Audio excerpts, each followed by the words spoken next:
हमारे लोग भारत की चीज़ों पर विश्वास नहीं करते, विदेशी उस विदेशी को पढ़े। अयोध्या के राजा राम के पास विमान था, वो ऐसा जब चलता था तो जैसे 2 सूर्य चमक रहे ऐसा प्रकाश होता था। आज कोई सोच भी नहीं सकता चंद्रमा पर कोई युद्ध कर ले। अभी तो मनुष्य मर जाने की बात भी सोची जा रही। नमस्कार दोस्तों, मिस्टिक इनसाइट्स क्लिप्स देखते रहिए to make yourself strong spiritually, physically, mentally and socially, and to get more updates subscribe the channel.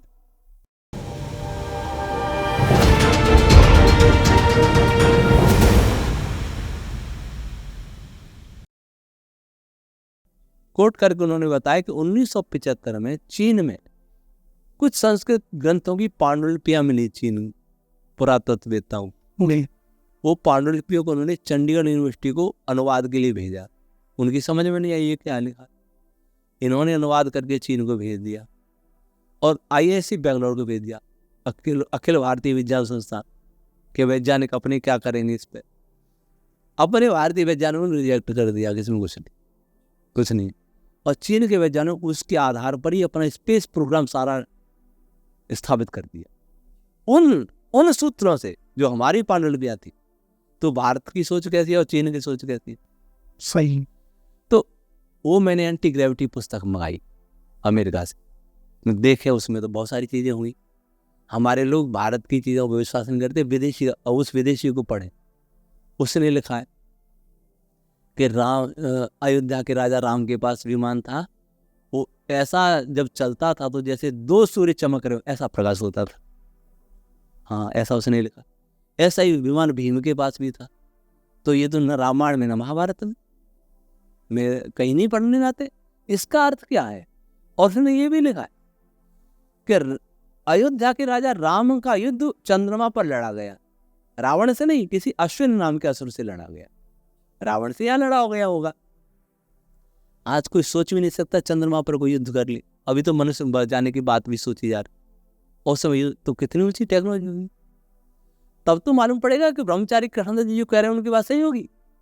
जब डेविड हैटर, और उसने ये भी लिखा है कि उसमें इंटरस्टेलर स्पेसक्राफ्ट थे, एक लोक से दूसरे लोक में जाने वाले। तो नारद जी वाली बात सही सिद्ध होगी।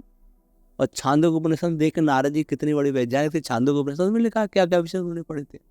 इसलिए ब्रह्मचारी कृष्ण जी ने कहा वो मुझे बिल्कुल सही लगता है। अब ये विदेशी करा, अब विदेशी हमारी प्रशंसा क्यों करे बताइए?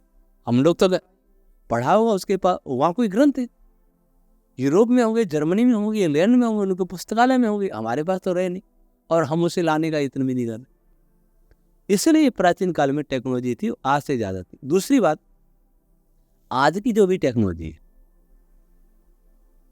कोई भी टेक्नोलॉजी ऐसी नहीं है जो हानिकारक नहीं, साइड इफेक्ट नहीं, ऐसी कोई टेक्नोलॉजी। और प्राचीन काल में कोई टेक्नोलॉजी ऐसी नहीं थी जिसकी कोई हानि। इसका कारण क्या? इसका कारण ये था कि वह टेक्नोलॉजी सृष्टि को पूरा समझने के पश्चात बनाई जाती। उनका फिजिक्स पूर्ण था और आज का विषय अपूर्ण है। अपूर्ण ज्ञान के आधार पर कोई टेक्नोलॉजी, एक कहावत है ना, नीम हकीम खतरे जान। तो नीम हकीम खतरे जान ये टेक्नोलॉजी, एक टेक्नोलॉजी का आविष्कार होता है, जब उससे कुछ कंपनियां कमा लेती है, फिर कहते हैं इसका साइड इफेक्ट है, अब ये दूसरी टेक्नोलॉजी लाओ। बहुतों को तो मार दिया उन्होंने, तो पैसा कमा लिया, और दूसरी टेक्नोलॉजी वाला फिर पैसा कमाएगा। फिर एक आएगा कि इसका हानियां ये है और दूसरी टेक्नोलॉजी लाओ। ये चक्रव्यूह में हम सब फंसे हुए। तो पहले टेक्नोलॉजी थी, उसमें लिखा है एटम बम भी थे उस समय महाभारत काल में। वही डेविड हैटर चिल्ड्रेस ने ये भी लिखा है, एटम बम थे, प्रयोग हुआ महाभारत में, लेकिन कोई भी रेडिएशन का प्रदूषण नहीं। पहले विमान होता, पहले अस्त्र होता था, ब्रह्मास्त्र, एक व्यक्ति को मारो तो एक व्यक्ति मरेगा, हजारों को मारो हजारों मर जाएंगे। संकल्प से चलते थे, कितनों को मारना है। ये कितनी ऊंची टेक्नोलॉजी। आज तो एटम बम पड़ेगा तो ऐसा थोड़ी एक ही को मारेगा, सबको मारेगा। लेकिन आप एटम बम की बात करें तो जैसे हिरोशिमा नागासाकी में गिरा था, हाँ, तो वहाँ तो रेडिएशन 50 साल बाद अभी तक मतलब देखा ही जा रहा है। तो लेकिन उनका रेडिएशन फिर क्यों नहीं? वही तो विशेष टेक्नोलॉजी। अच्छा, कैसे उन्होंने रेडिएशन को रोकने के लिए, ऑब्जर्व करने के लिए कौन सी टेक्नोलॉजी का प्रयोग की होगी जो रेडिएशन फैले नहीं, उसको कोई एब्जॉर्ब ही कर ले, समाप्त हो जाए अपना काम करके। और एटम बम चलाएंगे तो वो पूरा जितना बिना जिसकी शक्ति है वो मारेगा ही। लेकिन पहले ब्रह्मास्त्र एक व्यक्ति को संकल्प करके छोड़ेंगे तो एक व्यक्ति को मारेगा, और सारी पृथ्वी का संकल्प सारी पृथ्वी का नाश कर देगा। कौन सी टेक्नोलॉजी थी? तो टेक्नोलॉजी बहुत उच्च स्तर। मतलब जो विमान भी थे, अस्त्र शस्त्र थे, सब हाईटेक थे बहुत। आचार्य जी, एक वीडियो थी आपकी, उसमें काफ़ी प्रश्न भी उठे थे। उसमें ये बताया था आपने कि हनुमान जी ने जो समुद्र पार किया था लंका जाते समय, तो आधे समय वो तैर के गए थे और आधे समय उड़ के। लेकिन ये बताया जाता है कि उन्होंने एक छलांग में पूरी समुद्र लांग गए थे। तो फिर इनमें से क्या सही है, मतलब किसे माने? इतिहास की बातों का प्रमाण, जैसा मैंने कहा कि इतिहास की बातों के प्रमाण ग्रंथ ही होते हैं। अगर आप वाल्मीकि रामायण उठा के देखें, मेरे पास गीता प्रेस गोरखपुरी रामायण है, तो उसमें कैसा आता है, वो अपने सीने से लहरों को चीरते थे, इसका अर्थ क्या हुआ? तैर रहे हैं। फिर आता है उनकी परछाई समुद्र के जल पर दिखाई दे रही थी, इसका अर्थ क्या हुआ? ऊपर उड़ रहे। फिर आता है कि वो ऊपर से पर्वत पर कूद पड़े, इसका अर्थ वो उड़ रहे थे। तो तैरना और उड़ाना दोनों सिद्ध होता है इससे। अच्छा, तो हाँ, हमारे पास तो वो आधार वही है, हम कल्पना से कोई बात नहीं कर सकते।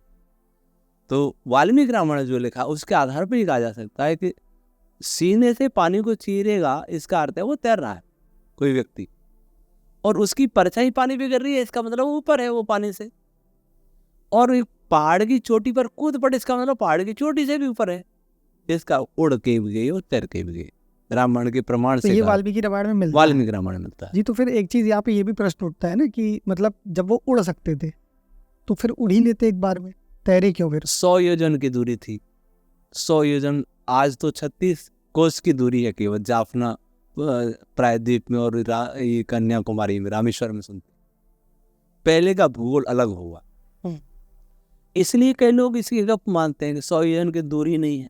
पहले लंका द्वीप ही अलग हो, दूर हो, या पहले ये रामेश्वर वाहनों के ऊपर हो, पानी के में बहुत बार डूब चुका हो, क्योंकि वो लाखों साल पुरानी बात। तो जो रामायण में 100 योजन की दूरी है, तो 100 योजन की दूरी एक योजन में 4 कोस होती, तो लगभग 11,000 किलोमीटर हो गया। इसलिए कभी तैरे भी हैं, कभी उड़े हैं, ऐसा उसमें आता है। क्योंकि उड़ने की भी योग से उड़े, विमान से, योग से भी आदमी आकाश गमन कर सकता है।